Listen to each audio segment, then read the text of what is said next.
சட்டவிரோத மது விற்பனையில் ஈடுபட்டதாக கைது செய்யப்பட்டு திருச்சி மத்திய சிறையில் அடைக்கப்பட்டிருந்த திராவிடமணி என்பவர் மயங்கி விழுந்து உயிரிழந்த நிலையில் அவரது மரணத்தில் சந்தேகம் இருப்பதாக ஆட்சியர் அலுவலகம் முன்பாக உறவினர்கள் மற்றும் கம்யூனிஸ்ட் கட்சியினர் போராட்டத்தில் ஈடுபட்டனர். இதுகுறித்தான விவரங்களை நம்முடைய செய்தியாளர் கதிரவன் வழங்க நாம் கேட்கலாம். கதிரவன், விவரம். வணக்கம் சாம்.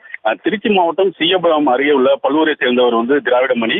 அப்பகுதியில் கள்ளத்தனமாக மதுபானங்கள் விற்றதாக ஜீயபுரம் போலீசார் கடந்த 26ஆம் தேதி அவரை கைது செய்தனர். இதனைத் தொடர்ந்து அவரை நீதிமன்றத்தில் ஆஜர்படுத்தி 27ஆம் தேதி திருச்சி மத்திய சிறையில் அடைத்தனர். இந்த நிலையில் கடந்த 28ஆம் தேதி சனிக்கிழமை அன்று திராவிடமணி சிறையில் இருந்த போதே மயங்கி நிலையில் கிடந்துள்ளார்.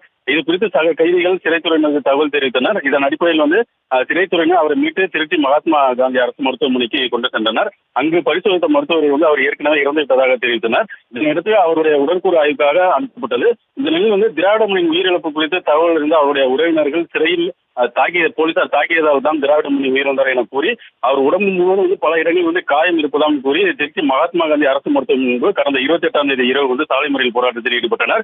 போலீசார் அவர்களிடம் பேச்சுவார்த்தை நடத்தி அவர்களை கலந்து போக செய்தனர். ஆனாலும் திராவிடமணியின் இறப்பிற்கு உரிய நீதி கிடைக்காமல் நாங்கள் கலந்து செல்ல மாட்டோம் என போராட்டத்தில் ஈடுபட்டனர். இதனைத் தொடர்ந்து இன்று இறந்த திராவிடமணியின் உடலை வாங்காமல் மாவட்ட ஆட்சியர் அலுவலகம் அருகே திராவிடமணியின் உறவினர்கள் மார்க்சிஸ்ட் கம்யூனிஸ்ட் கட்சியை சேர்ந்தவர்கள் 100க்கும் மேற்பட்டவர் போராட்டத்தில் ஈடுபட்டு வருகின்றனர்.